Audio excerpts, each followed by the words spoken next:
at the end, and we'll have time for that.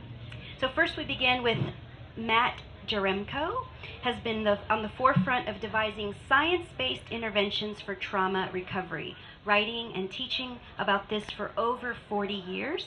His research reflects a commitment to discovering ways to lessen anxiety, and his work with Vietnam veterans led to his expertise in treating post-traumatic stress disorder.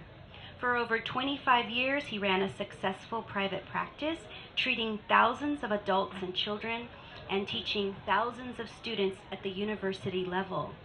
His latest book, Trauma Recovery Sessions with Dr. Matt, is for general readers, and it combines fictional accounts of characters suffering from PTSD with scientific treatises on stress, trauma, and treatment.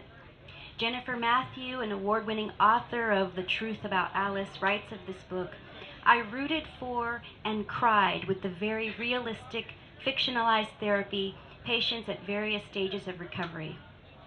This book should be in every trauma therapist's office and placed in each of their patients' hands." Next, I'm going to introduce Tyra Manning. She's a renowned educator who brings an inspirational message of hope to individuals struggling with addiction, mental illness, or grief. She overcame personal struggles with substance abuse and mental illness and went on to become one of America's top educators. As superintendent of River Forest District 90 in Illinois, she presided for 12 years over high-performing public school districts where her students often reached the highest levels of academic achievement. Her debut book, Where Water Meets the Sand, which you can get, was awarded Independent Book Publishers International, Award 2017, and the Benjamin Franklin Gold Award for Best Memoir, and the Texas Association of Authors Award for Best Autobiography. Colleen Grissom, professor at Trinity University, says, "Where Water Meets the Sand is a wrenchingly personal story of devastating loss. Richly detailed, brutally honest, and vulnerable, this memoir traces one woman's struggle to reclaim her belief in herself and the world around her. Without hyperbole, Manning presents recollections which are simultaneously recognizable and unimaginable. Though she travels across the country, Texas is her home." Syra Dimitru, my long life friend and lifetime poet. For 18 years, she has taught poetry writing, composition, and writing, as well as wellness courses at St. Mary's University in San Antonio, where she was awarded the Alice Wright Fansky Feminist Award for Excellence in Teaching. Syra is not only my colleague for over 20 years, but it has been a gift to watch her grow into the caring, brilliant, poetic doctor that she is. She is a freelance medical writer and a certified poetic medicine practitioner through the Institute for Poetic Medicine, founded by John Fox. In this capacity, she offers therapeutic poetry circles to college students struggling with mental health issues, women veterans, LGBTQ teenagers, and to adults. She's the author of 3 full-length collections of poetry.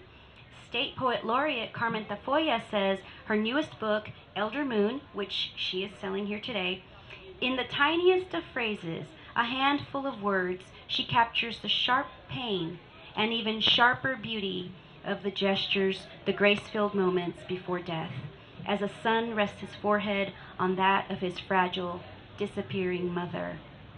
So we'll begin now with Dr. Matt Jaremko, who will be giving us a little talk. Can I stand? May I stand? I'd rather stand so you can see me. My friend, Francis, is going to hand out a handout because what I'm going to say is going to be very rapid because we have so much information to attend to today that I want to get it all in, but the handout will be a archive for you to consider later, so that's coming around.